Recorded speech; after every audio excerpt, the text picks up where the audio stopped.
just to clarify what you said, potentially the Chinese stablecoin for the yuan might come out of Hong Kong and maybe out of a joint venture between Standard Chartered and Animoca. Yeah. So obviously, you said that, not I. But to be clear, I think that's the opportunity for why China would be interested in this. Just in terms of actual facts, I mean, dim sum bonds today, are essentially all traded mostly in Hong Kong, which is essentially, basically Chinese bonds. Okay. And Hong Kong does something like 2 trillion renminbi a day, I think, basically for foreign renminbi trade. So it's vitally important for them. So Hong Kong is already that gateway. And if they're going to do a stablecoin, whether this is with us or someone else, right? Just to be clear, I think makes a lot of sense. However, they're going to be cautious. They're going to be careful about this. They're going to analyze this. This is why they use Hong Kong as a test bed, which is why there's sandboxes and so on. So China is going to be doing this and Hong Kong is going to do this in a very sort of deliberate, regulated and careful manner. But when they do come out with something, I think it's going to be massive. Okay.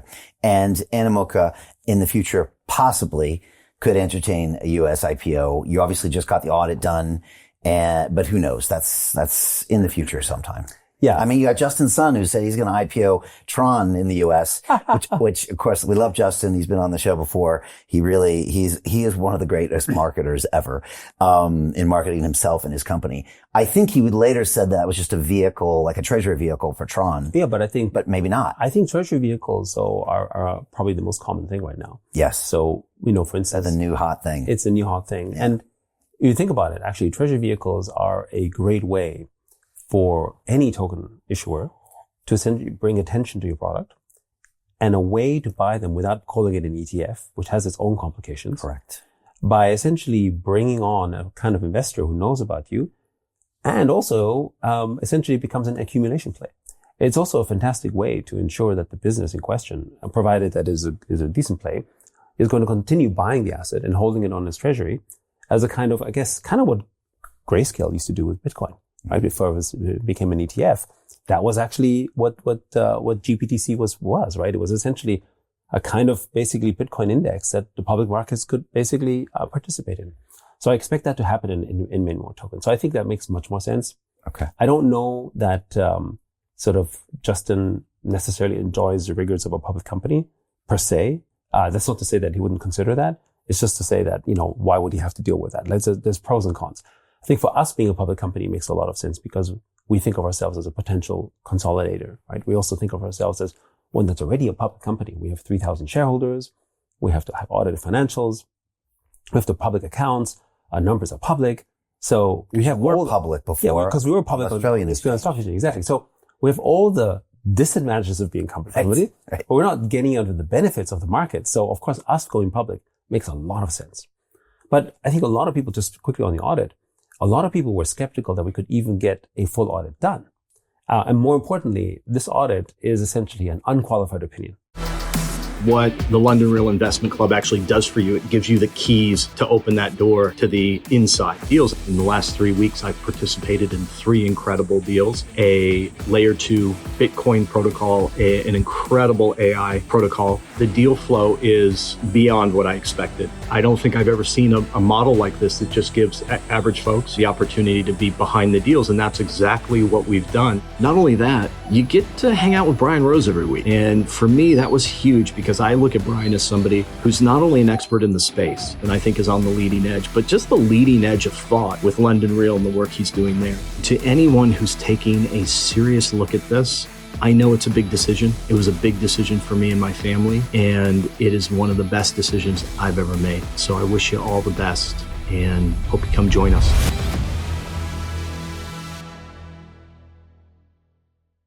Now that's really important, right? Because a lot of people sort of said, audits for crypto, it's difficult, it's murky, we don't understand it. Right? And this lays a foundation essentially for all the audits to come out, not just fairly quickly, but also with all the necessary frameworks that took a while to establish. And why this is important is that I don't think it's just us, because the way we do accounting and deferred revenue bookings and so on is actually a blueprint for how other companies can now look at it and saying, you know what? When we have a company that's generating revenue through crypto, how do I account for that? Because remember, if you are a stablecoin, very easy. I buy treasuries, I put them on chain, and the business model is quite simple. If you're an exchange, like a Coinbase, also fairly easy. You clip a fee, right? But a business like ours, which is not just investing, but is building, launching tokens, much, much harder. How do you deal with the inventory of tokens? How do you account for them? What's revenue recognition? What's deferred? What's not? I don't think any company in the world has done this. Right. So I think we're the very first company to have essentially created a blueprint for how to audit a crypto company. So that's why it took so long, because it's the first time it's ever been done. Exactly. And the fact that maybe the industry was shunning audits before, or also just not knowledgeable at all with what you were doing. Well, that's the other thing. So when we were a public company in Australia, this is 2018, 2019, right? Before we got delisted in 2020. How many audit firms out there had people who understood anything about crypto? So we were dealing with audit partners who never even owned any crypto, right? Who didn't know anything about this. So this current auditor, Hall Chadwick, actually, they have a crypto practice and they dealt with crypto firms. So they had familiarity with it. Today, you're going to find a lot more firms around who basically know and to deal with that, whether it's an existing partner, whether it's some new people that came into the firm because they own some Bitcoin, they own some crypto, they get it. It's not some weird, funky stuff. They're not necessarily even positively inclined to it. It's more like they understand what it is and they can deal with that, right? Not that different from, when new technologies emerged, whether this was internet companies back in the day as well. Like, how do I deal with, remember back then, in the 90s, people used to value internet companies based on eyeballs. Right? They said eyeballs. That was a valuation metric. Of course, that's changed as well. But the point is that people are still trying to figure out how to do this. Basically, blockchain and crypto is the same. So we're getting to this point. And it's going to get easier and easier, not only because of the work that we've done, but also because other firms out there now have within their core of people that they've hired, people who have crypto. So it's much easier to deal with. Whereas 5 years ago, you barely had people who even heard of it within your degrees of network, never mind working with an audit partner or audit firm that actually owns any of this or has any interaction with it to be confident that they can deal with it. Like, we had to deal with questions with some former auditors who were like, oh, we don't even know whether this token is real, right? Well, look at the trading volume. That could be fake.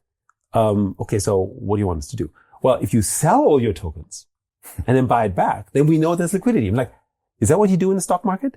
Do you want to prove the value of your shares just by selling all the shares and then buying it? Like, it doesn't make any sense, right? But it's just that they didn't trust it. And there's also a lot of, you've probably heard this before in the early days. It's like, oh, trading volumes are fake. It's all not real, right? And you still get some of that, right? But look, on all these exchanges, today, it's something in the order of $100 to $200 billion of daily volume trades, right? You can no longer say that is basically just all rubbish. But you will still get people who are skeptical because it's just so far their imagination that that's possible, even though that's exactly what's happening. Hey, I know investing in crypto is scary. It takes a real leap of faith because there are so many scams, rug pulls, and bad actors out there. It's a dangerous business, which is why 95% of people lose all their money. Well, that's why I created the London Real Investment Club, so you can access the hottest deals on the planet and use the crypto bull market to create the generational wealth that you deserve. Join my team of over 100 people from around the world that are making millions of dollars behind the scenes investing in blockchain, AI, Web3 games, DeFi, Bitcoin, and more. Don't miss out. Click the link below to book a call with one of my team now. But hurry, this bull market will end soon. I know investing in crypto can be scary. That's why you gotta join the investment club. Pull the trigger. Let's do this.